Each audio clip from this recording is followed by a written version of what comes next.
কাৰ্বি আংলঙৰ লিজৰ পট্টাক লৈ আদিবাসী ছাত্ৰ সন্থাৰ সৰব প্ৰতিবাদ।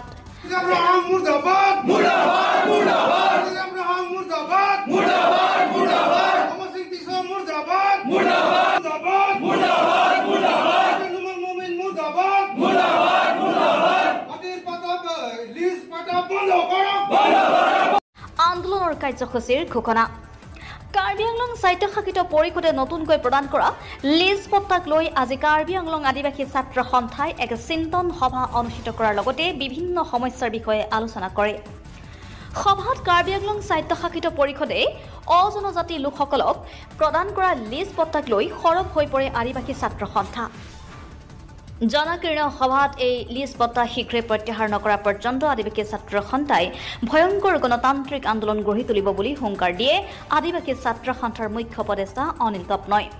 সংবাদমেলত মুখ্য উপদেষ্টাগৰাকীয়ে কয় যে মাটি আৰু মানুহৰ সৈতে কাৰ্বি আংলঙত চামিল হোৱা খিলঞ্জীয়া লোকসকলক স্বায়ত্ব শাসিত পৰিষদে আভুৱা পাৰি লিজ পট্টা দিয়া কাৰ্য কেতিয়াও মানি লোৱা নহ'ব।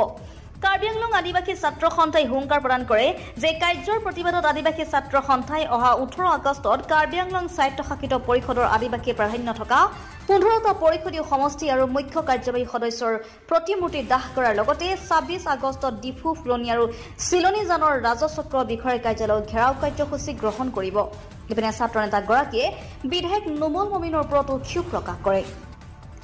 আনহাতে মুখ্য উপদেষ্টাগৰাকীয়ে কয় যে কাৰ্বি দল সংগঠনসমূহে ভাতৃত্ববোধ বজাই ৰখাৰ লগতে খিলঞ্জীয়াসকলৰ প্ৰতি বিৰূপ মন্তব্য নবঢ়াবলৈ অনুৰোধ জনায়।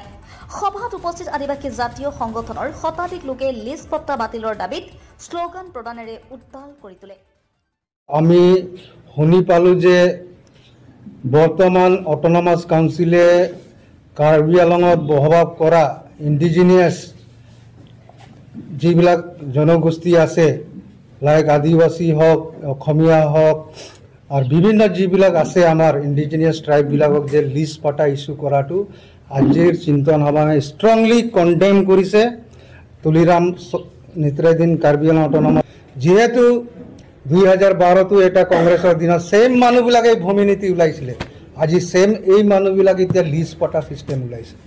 এইটোতো আমাক বুৰ্বক বনাইছে। বিজেপিটো সদায় আজি আমি ক'বলৈ বাধ্য ইয়াত পপুলেশ্যন পেটাৰ্ণটো চাওক আৰু কাৰ বেছি আৰু কাৰ ভোট লৈ কাৰ্বি আংলং অট'নমাছ কাউন্সিল গঠন হয় এইটো কথাটো জানি ৰখ তুলিৰাম ৰহাং।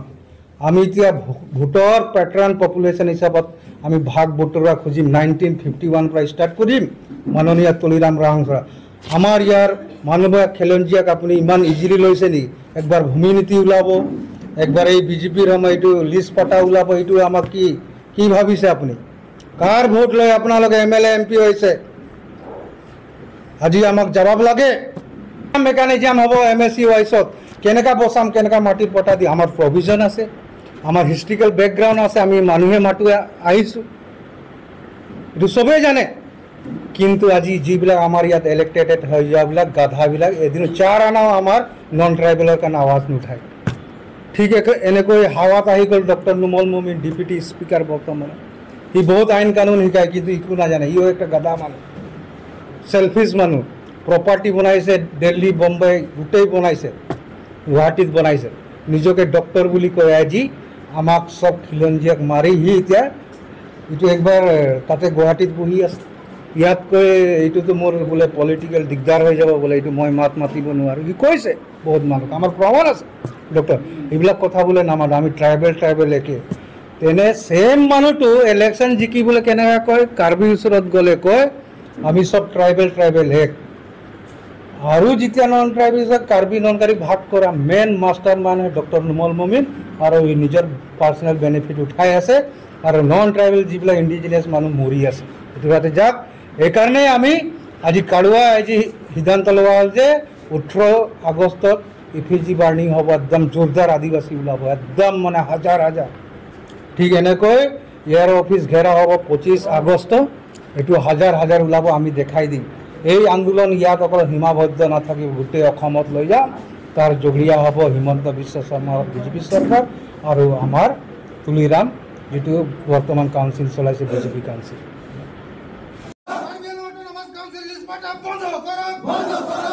তো 125 বিল হোৱাটো বহুত ডেঞ্জাৰ বস্তু হৈ আছে। আজি চাওক এই বিলটোৰ বিষয়ে ৰিপৰ্টত লিখা আছে আৰবান পুলিচ, ৰুৰাল পুলিচ আৰু আপোনাৰ এইটো কাৰ্বি কাষ্টমাৰী কোৰ্টছত, কিন্তু কাৰ্বি আংলঙতো অৰ্ডাৰ নোহোৱাকৈ বিল পাছ নোহোৱাকৈ বনাই দিলে। আপোনালোকে চাইছে, চবেই মিডিয়া বন্ধুবিলাক চাইছে নাই? কিন্তু এতিয়ালৈকে পাছেই হোৱা নাই লোকসভাত, কিন্তু কাৰ্বি আংলঙত ফিটিং। কি পাগল নিচিনা আইন কানুন বনাইছে ময়ে বুজি পোৱা নাই। সেইকাৰণে আমি এইটো বহুত ভয়ানক আন্দোলন হ'ব এতিয়া অসমতো। আমাৰ যিহেতু আমাক প্ৰবঞ্চনাকাৰী কয়, আমাৰো হিষ্ট্ৰী আছে, কিবা আছে। সেইকাৰণে অৱশেষত মই কাৰ্বি আংলঙত যিমান বুদ্ধিজীৱী মহল আছে, আমাৰ কাৰ্বি সংগঠন আছে, ছ'চিয়েল অৰ্গেনাইজেশ্যন, ৰাজনৈতিক দল, এই জাতিগত কথা কোৱাটো অলপ বন্ধ কৰিবলৈ আহ্বান জনাইছোঁ মই। যিহেতু এটা আমি সকলো জাতি জনগোষ্ঠী শান্তিপূৰ্ণ চাবলৈ আছোঁ ইয়াত, আৰু আমি ভালকৈ হয় জানো, আমিও আমাক শিকাব নালাগে what is 6th schedule, what is কি ট্ৰাইবেল ব্লেক এণ্ড বল, আমাকো শিকাব, আমি চব জানো। কিন্তু এটা মানে যেতিয়া চেণ্টেঞ্চবিলাক কয় আমাক শুনিবলৈ দুখ লাগে। আমাৰো হিষ্ট্ৰী আছে, আমাৰো প্ৰুফ আছে, আমিও মূলবাসী হয়, চব আছে। কিন্তু মই একদম হাত জোৰি কৰি ৰিকুৱেষ্ট কৰিছোঁ, কাৰ্বি দল সংগঠন যিমান আছে জাতিগত কথাবিলাক নক'ব, ইয়াৰ পৰা গুচি যাওক। বাঢ়িছোঁ চাই বহুত ভাল লাগিছে, কিন্তু ইয়াত কিছুমান সংবাদ মাধ্যমৰ থ্ৰু দি এইবিলাক কথা কোৱাটো আমাক দুখ লাগিছে। আমিও হিষ্ট্ৰী ক'লে আমিও বকিব জানো, আমিও ক'ৰ মানুহ হয়, ভাৰতৰ মূলবাসী হয়, কি নাই এইটো আমি কথা কোৱা নাই, ভাৰতৰ সংবিধানে কৈ আছে। সংবিধানৰ কথা আমাক নিশিকাব।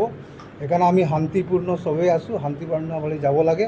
আপোনালোকক আমি সদায় ডাঙৰ দাদা হিচাপত ৰেচপেক্ট কৰোঁ, আৰু আমাকো এটা জীয়াই থাকিবলৈ, এটা থাকিবলৈ এনেকুৱা আমাকো এটাই ঠিক কৰিব লাগে, সদায় ককাই ভাই নিচিনা যাব লাগে। এইটো মোৰ আহ্বান হয়।